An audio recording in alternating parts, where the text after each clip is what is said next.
For more information on what exactly happened, we are joined by Fox News Chicago correspondent Mike Tobin. Hey, Mike. Hey there, Tucker. Angry little man, pushy little bastard. That's the way one neighbor describes Hodgkinson to our producer on the ground in Belleville, Illinois. It was his way or no way. That's who he was, the neighbor went on to say. Now, Hodgkinson had his run-ins with police. In March of this year, a resident in St. Clair County, Illinois, called the sheriff because Hodgkinson was around his house firing a rifle. He pointed the rifle towards the center of the timber back there and started shooting across the field, and it was a high-powered rifle, and I thought, good grief, there's houses over there and everything. And I yelled at him. I said, hey, stop shooting over there. There's houses over there and everything. And I didn't get any kind of a notion from him that he heard me or that he even cared. Now, when the deputy arrived, Hodgkinson produced a valid firearm owner's ID, so the deputy just told him to stop. Now, there's an extensive report from 2006. Apparently, Hodgkinson's daughter went over to a neighbor's house and refused to come home. So over the course of 2 days, according to police records, Hodgkinson went to the house, broke a door, punched a woman in the face, fired a round from his shotgun, hit a guy with the stock from the gun, pulled his daughter to the floor by her hair, attempted to drag her from a car. There were also charges in separate instances, resisting arrest and drunk driving. Now, Hodgkinson also had his political side. He wrote letters to a local paper ranting about taxes, that the rich needed to pay their fair share. His Facebook page is now taken down, but it was riddled with anti-Trump, anti-Republican comments. His page had a big picture of Bernie Sanders with the slogan, Democratic Socialism explained in 3 words, we the people. Senator Sanders reacted. Let me be as clear as I can be.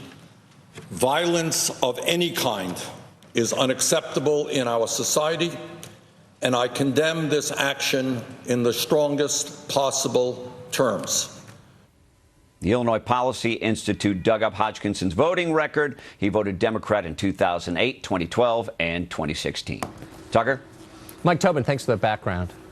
Congressman Roger Williams represents Texas. He's the coach of the Republican baseball team. One of his staffers was shot today, but doctors say he's expected to be all right. Congressman Williams joins us tonight. Congressman, thanks a lot for coming on. First, to the man on your staff who was shot. Can you give us an update on his condition? Yeah, Zach Barth was shot in the leg, as you heard from Congressman Brooks.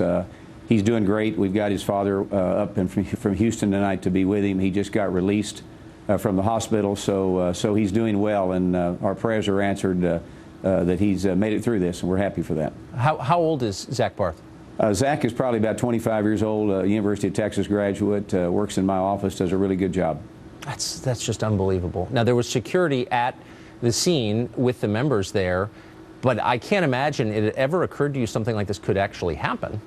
No, we've been playing out there for, well, at least since I've been in Congress in 2012. We've been out there every morning at 6 o'clock till 8 o'clock. Never thought about anything like this happening, and of course when it happened today, I was over there hitting, I was on the third base side by the batting cage, hitting ground balls to Trent Kelly, and not knowing that this shooter I was probably 20 feet, 20 yards just away from this fella. And when I hit my last ball to Kelly, I went around and started hitting to Steve Scalise. And when I hit my first fungo bat or ball to Steve, the shots went off.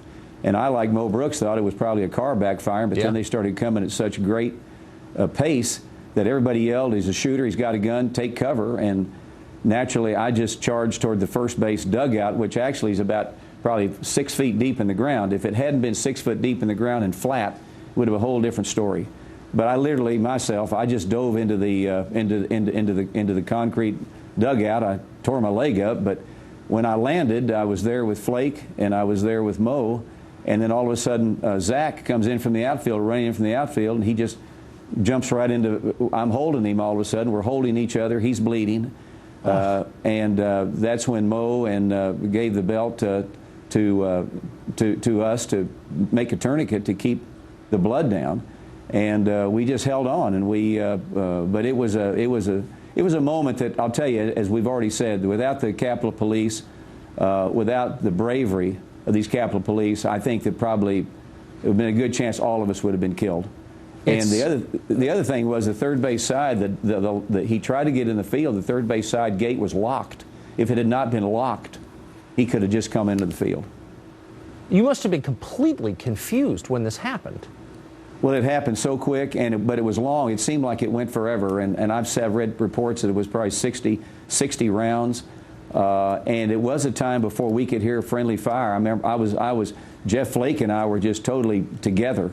And the shots were coming just one after one. And finally, I looked up. Where I looked up, I could see the Capitol Police were standing right above the dugout, and they started firing. And we were yelling, "Is that our fire? Is that our fire?" And then shortly thereafter, it got quiet.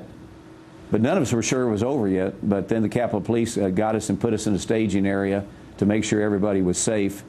And the rest is history.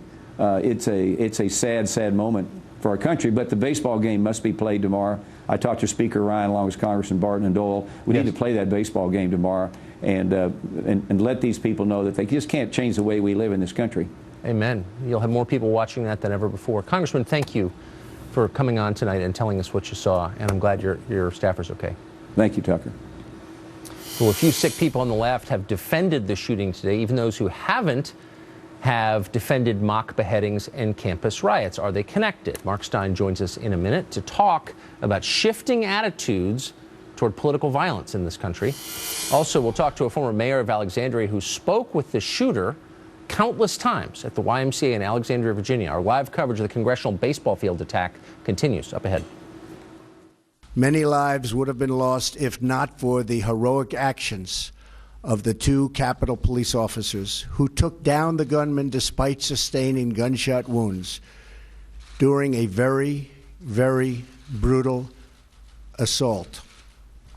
Melania and I are grateful for their heroism and praying for the swift recovery of all victims.